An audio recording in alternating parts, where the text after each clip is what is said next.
Hi there guys, I'm Nikhil from Notion Hub, and in this video, I'll be showing you the most important tips and tricks for your Realme GT Master. By the way, I've already posted a dedicated video for the best features for this phone where I've talked about all the features offered by this phone. So definitely check out that video as well. Link will be in the description. Now with that said, first I'll start off with the navigation gestures. On this phone, it's called as swipe gestures from both sides, and once you turn it on, you get some extra options at the bottom. Make sure you enable switch to previous app toggle and vibrate on back navigation toggle.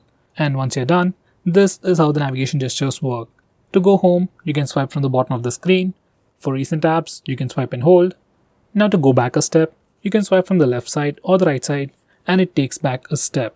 For Google Assistant, you can swipe from the bottom left corner or bottom right corner diagonally to trigger Google Assistant. And every time you use these gestures or even the back button, you also get a subtle haptic feedback. Besides that, you can also swipe left or right on the bottom of the screen to quickly switch between applications, just like on iOS. Next, we have a new gesture called icon pull down gesture. Now once you enable this feature, on your home screen, you can swipe diagonally on the left side or right side to quickly pull down all the icons near your finger. It's just a quick and easy way to reach out applications just with a single finger. Next, we have swipe down gesture on the home screen. By default, it is set to search or global search. Once you do a swipe down gesture, you can search for application names or even contacts directly from your home screen. I personally suggest you to change it to notification drawer. Once you do that, you can do a swipe down gesture to pull down the notification bar, which I think is much more helpful. Next, we have dark mode. You can enable it from the notification toggles or directly from the display settings. And once you enable the dark mode, all the system UI elements change to dark mode. Even some of the stock applications like phone dialer, messaging application also change to dark mode, and even some Google applications like Play Store or YouTube switch to the dark mode automatically. Dark mode helps your phone look much more cooler, helps you save some battery, and puts less strain on your eyes at night. Next, we have always on display. Now, just like the name suggests, it's a feature that puts a clock on your lock screen all the time. Now here's a quick preview. From settings, you can also change the clock styles, and you can also schedule it to automatically turn on and turn off at a specific time to save a little bit of battery. Next, I'm going to show you different ways to take a screenshot on this phone. So first, we have the normal way where we can use the buttons. Just press the volume down and power button both at the same time to take a screenshot.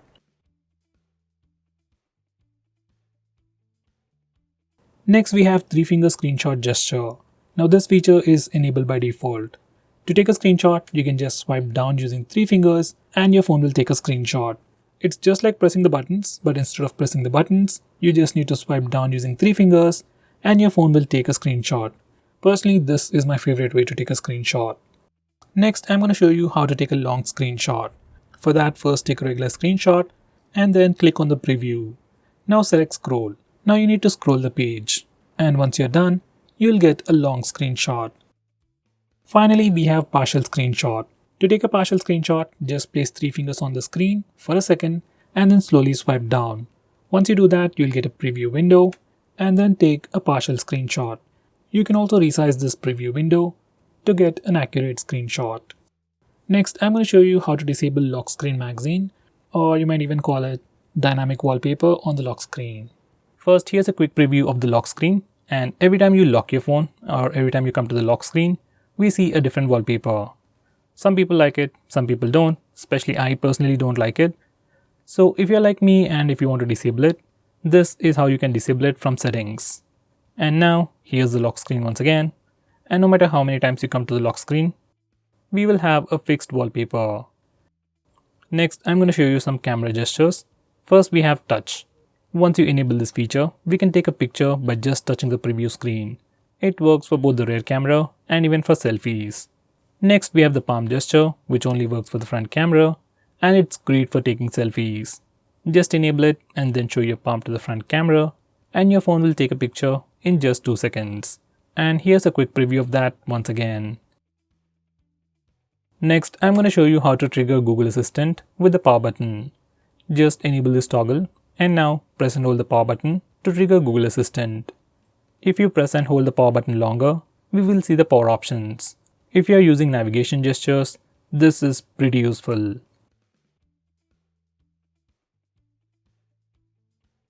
Next, we have some important screen off gestures. We have things like double tap to wake. We can also draw a note to open the camera application. Next, we can draw a V to turn on the flash. We also have more like music controls and custom shortcuts. But most of the time, I just draw V to turn on the flash. And to turn it off, we can press the power button. Next, we have a pretty cool shortcut to start or open split screen mode. This feature is enabled by default.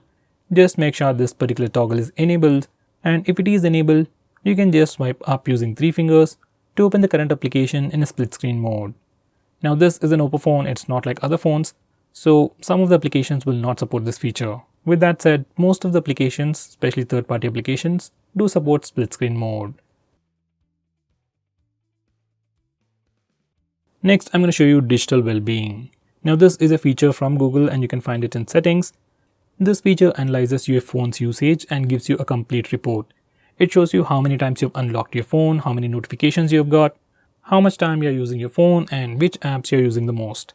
So with all this information, you can know your usage and you can also limit your usage using this feature, which is a pretty cool thing.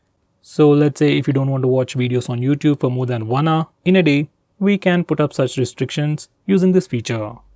Next, we have wind down. This is another feature from Google, which will help you sleep faster at night. Using this feature, we can schedule our phone to turn on grayscale mode and do not disturb mode automatically at a specific time. This is something I would definitely recommend you to try.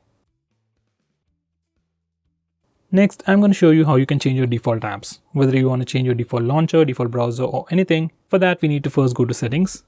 Once you're in settings, select app management, then select default apps. Now from this page, you can change your default launcher, default SMS application, browser and so on. I would definitely recommend you to change your default browser to Google Chrome.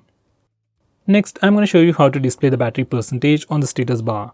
For that, go to settings, then select notification and status bar, and then enable this toggle. Once you do that, we can see the battery percentage on the status bar. In the same way, if you want to see the network usage on the status bar, enable this toggle. Next, I'm going to show you how to display the RAM information on the recent apps page. For that, go to settings, then select additional settings, and now enable this toggle. Once you do that, we can see the RAM or memory information in the recent apps page. Next, I'm going to show you how to record the screen on your phone. For that, first go to the toggles.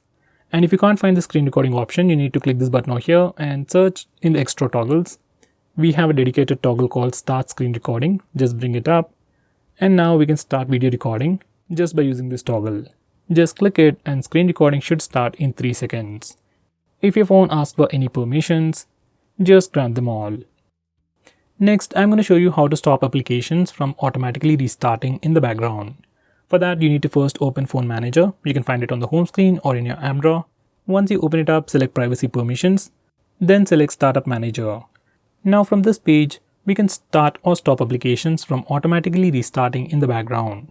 Personally, I'll enable this toggle for apps like Truecaller, WhatsApp or Instagram and disable it for everything else. So guys, these are the most important tips and tricks for your phone.